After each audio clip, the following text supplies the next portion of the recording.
Your Steve Jones Show podcast is loading now. The Steve Jones Show podcast is sponsored by Purdy Insurance. Visit Purdy Insurance on Market Street in Sunbury or visit online at purdyinsurance.com. Time now to bring in, he is one of the best ones out there covering the Penn State beat on a consistent basis, and that is Frank Bodani, York Daily Record. And Frank, it was great to see you Saturday in College Park. You too, Steve. Thanks for the great introduction and for yet another wonderful Joe Paterno story. So, never too many of those. That's exactly right. Yeah, I had to tell that one. I don't think anybody knew about that, about the with the George Paterno story. Anytime you go cross country in the middle of the season, right? Things happen. Yeah, things happen. But here's a hint. If you have a flight from New York to Los Angeles that does have a stop in Detroit, don't get off the plane. That's your advice, right? A message from this station and the Ad Council. All right. Okay, so Frank, you watched the game on Saturday. As you've evaluated this team in game number 9, what were your thoughts on this performance? I mean, to me, I come away thinking with so much talent on the team, but with a lot of uneven moments. It seems to me, at least, that they would have they're in their best mental, emotional state, I would think, after that game, because they dominated in a lot of ways all three phases, maybe the best they've done that all year, or at least since the beginning of the year to me. And if you're doing that at this point, right, when you really need it in the stretch run before your biggest game of the season, no matter what else, that's at least a good starting point. I mean, that's a good place to be. What did you think of the performance of Drew Aller on Saturday? Night and day from Ohio State, for one. I think he just looked confident and almost like freed.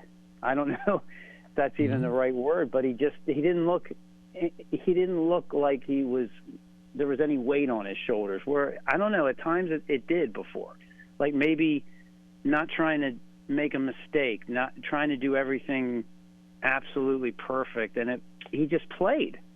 And I think it's what you saw against Maryland, I think to a lot of people, is the quarterback that you expected for a long time, because he's always had that arm to make those throws, but to me, was helping his receivers. You know, a lot of times I think people talk about the other way around, how the receivers help the quarterback, but anticipating where guys are, making the quick decision, the release, I think he made his receivers and tight ends even look better. And I think that's a skill that he has. And it was on full display. He looked confident beginning to end. So, a great sign for this Saturday. You look at Keandre Lambert-Smith, who has been the primary target along with the tight ends. What can it mean moving forward if Dante Cephas can balance it out and do on a consistent basis what he did on Saturday? Well, it's huge, because that's the one thing, right? I mean, Penn State has always, a lot of times, has had a really, not just a number one guy, but they've had a couple other guys that, opponents had to worry about, they had to concern themselves with. Maybe not so much this year, and that makes life really hard on KLS, if everybody's focusing on him so he gets help. And Dante Cephas was supposed to be that guy with all his experience. Well, it seems like maybe he was trending in this direction for maybe a little bit of time, at least behind the scenes, and now he's there. So that's big. But, it's just like one play in that game Saturday that I just go back to him and Drew, is that Drew pump fakes, holds the defense, and just fires a rope to Keandre running through the middle of the field. It went for 38 yards, and it was like, that play is there, but it really hasn't maybe been there. It hasn't worked. It worked great, and I think there's more of that, and I think Dante Cephas just can help with that. Got to worry about him. We know we've seen with Nicholas Singleton a couple of kickoffs, including the 51-yarder he had on Saturday, and what he's been involved in the pass game. But the last couple of games, the guy that's had the better success running the ball has been Katron Allen. What have you seen from him? Oh, my goodness. I want that guy to be running full steam and the number one guy to start Saturday, because I think his physicality, Steve, is off the charts. He wants it. He doesn't just get his yards. He makes opponents pay, and I think that pays a toll. And he embraces that, and I think that's hard to find, right? A guy who has his talent at finding yards, finding crevices, making short, quick moves in traffic, and then going the right direction really fast. I mean, and then he wants to make contact, and I think it. When did you see a cartoon play like the carrying half the line into the end zone like that? Right. So love Nick Singleton. Nick Singleton always has a place. Great kickoff returner. I mean, I think utilizing them both to their strengths right now, Saturday, to me, is the best thing. And that may mean running Katron more as a tailback. Well, now let's get to the defensive side of it. Abdul Carter did a lot of terrific things last season. Did you see a lot of the old Abdul Carter show up on Saturday? Yeah, we were waiting for it, man. I mean, it's like everybody saw what that guy could do in the backfield last year as a pursuer, a rusher. And the plays really just, for whatever reasons, just weren't there. I think he came in the Saturday with just 2 tackles for loss and a sack, yes. And that's not him. Not with his talent, not with his size and speed. And so then you saw it. And James talked about it a little bit today at his press conference. It goes beyond the statistics. It's the feel that he has, that when you see his performance, he's all over the field. So it's not even the number of I mean, he made life pretty hellish on Talia, right? Because even if he didn't get there, he was rushing. He was a presence. You had to worry about him, and he's got to be able to do that. And it means more when you don't have your two of your defensive ends that are good rushers, right? You have to have Abdul Carter's ability there. And this was, to this point, I think the best passing game they were going to see going into the game. That was the mindset and the thought process. Now, McCarthy's a better quarterback, in my opinion, no doubt in my mind. But as a passing game, this is a really good passing game. What was your thought on how Penn State played him? Really well, because and the statistics, and you've seen games like this. You probably think maybe a Doug Flutie or Talia completed 17 straight. He was really good, but it wasn't beating Penn State. And I don't think you ever got the sense that he could have completed 40 passes and wasn't going to beat Penn State, because Penn State knew what they needed to do defensively and were right there, right? I mean, giving up the completions is fine if you don't let them get what they really need, which is the big plays, right? They weren't giving up much yards after catch. They were playing them tight, playing them without making mistakes. They weren't missed assignments. It was kind of reminding me when Penn State would play Purdue and had Drew Brees and some of those quarterbacks. They could rack up all the yards they wanted, but they weren't going to beat you in the end zone, and they weren't going to beat you in the game. And I think, Penn State's secondary played a very refined game, did the things they just needed to do one play after another, right? Not heroes, just really sound. Part of any formula to winning is going to be playing well on special teams. It may be, I know everybody says it's a third of the game. It's not. You and I both know it's about 17% of the game, something like that. Mm-hmm. How well do you think Penn State has played special team-wise, not just this game, but really the past month? Yeah, I think they've exceeded expectations. I think that would be the one area of the team that has gone above what you thought. And that's hard to do, right? When Penn State comes in with so much hype around the season and players on both sides of the ball, I think people had concerns, especially about the kicking game. And I think that, Riley Thompson and Alex Felkin's probably maybe 2 of the most improved players in a sense. I mean, how reliable they become, especially field goal kicking. I mean, he's automatic. I mean, I think the kicks in Maryland, maybe the last one could have been good from 60. I mean, he just looks dialed in.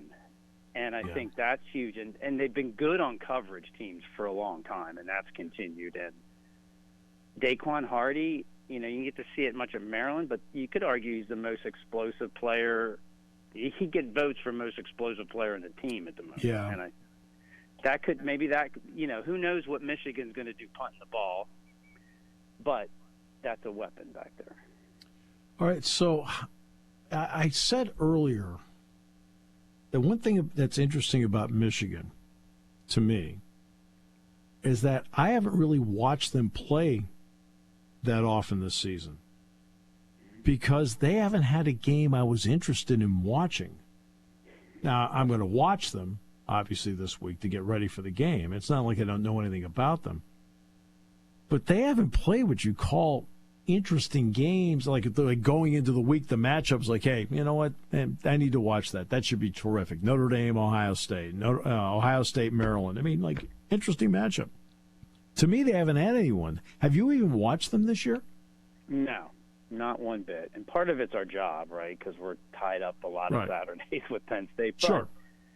To me, they're just a nondescript machine, and that's not to be negative necessarily. No, that's a compliment. That's a compliment. Yeah, but kind of faceless. I mean, everybody knows J.J. McCarthy maybe, and they know they have two great running backs, but they just seem like they just roll down the field no matter who they're playing. But what do you know about them? In any type of tough situation, I don't think they've really had. I mean, they played at Nebraska, but they haven't played in a really hostile environment, I wouldn't say. No. They haven't played much away from home. They barely have played really a team with a winning record. Now, granted, few of their teams have winning records. Right. 5-4. Right. Rutgers, I think Rutgers is actually a good team. Not a great team. No. I think Rutgers is a good team. Could you make the case that that's the best team they played? Yes. Okay, yes. Well, that's no knock again on Rutgers either. But, I mean, come on. We're getting toward the middle of November, and that's the best team you played. So how do they react in a different situation? Maybe they are so good at being dialed into what they're doing, maybe it won't matter. But I kind of have to see it then to believe it, right? Because you haven't had a chance to see it yet, which is really unusual. I don't know if I can remember a season when a team as such has gone this far without really being tested in some ways at all. And you know my theory on all this is always that, hey, the really good teams aren't in close games. I mean, there's a reason why you're not in close games. You're really good, all right? But you do get to that game where, like, so let's take Duke basketball. Duke basketball was rarely in any close games with Mike Krzyzewski until they got to play North Carolina, and then they get into those key games, and then they got into close games because both teams are really good. But that's where they are right now. They're a really good team, and they haven't really played anybody that is athletically on their level. And I'm wondering too, is just simple adversity, and this may not even have to. This may just be circumstances. Have they really had to deal with anything other than the investigation and scrutiny around the team? But I mean, on the field, have they had to deal with really anything going wrong much? I think J.J. McCarthy might have threw a few interceptions early against, like, I don't know, one of the non-conf Bowling Green or something. But I mean, really. So I go back to 94. I mean, Penn State played a couple of difficult teams early in that season, but adversity, did they have a lot of it? And then they go to Illinois, and they have all kinds of adversity, right? Right. And they're rolling over most people, but you saw how they had to deal with it. And like you said, the good teams deal with it. And at some point, Michigan's going to have some things go wrong when it matters against them. And I don't know if that's happened. So, will this Saturday, can Penn State make that happen in a way this Saturday? Right. Look, Michigan may be this good. All right. Could be. Let's give credit where credit's due. They may be this good. We know how terrific their running back quorum is, and Edwards is a terrific receiver. We know that McCarthy is just every year he gets better. He's a good quarterback. And Roman Wilson and Junior Colson on defense and Samra Still and Will Johnson and Page. They've got players. But to be honest with you, in this particular year, I don't know on this day actually how good they are this year because of what you just said.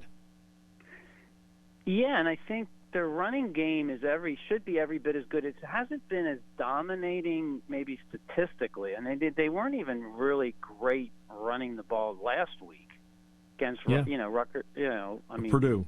Yeah, Purdue is not a bad defense, right? They got a good defensive head coach, but they weren't great. They don't have the numbers. They have the same guys at running back. They don't have the numbers. I think J.J. McCarthy, though, to your point, is such a key because I don't know can you rattle him? Can you get to him? Can Penn State's pass rush or any pass rush get to him quick enough consistently? That's might be more important than even the run game. Penn State, I think, has really solidified their rush defense attack overall. Maybe they're not suffocating against every single opponent, but the numbers are there, right? And they've improved a lot in the last year since when they played Michigan before. So to me, J.J. McCarthy is a guy they have to be able to disrupt. And I don't think they did that as much as they needed to against Kyle McCord throughout, so they have another shot at that. And I think Abdul Carter, we mentioned, he's got to be a guy. Can they get Chop Robinson and Amin Vanover back? But I think they gotta mess with J.J. McCarthy somehow. Always a pleasure, Frank. Always appreciate the great analysis. Oh, absolutely. Look forward to seeing you Saturday, Steve. Sounds great, Frank. Thanks so much, my friend. Okay, all the best. That is Frank Bodani, York Daily Record. Does great work. Great to have him on the show today.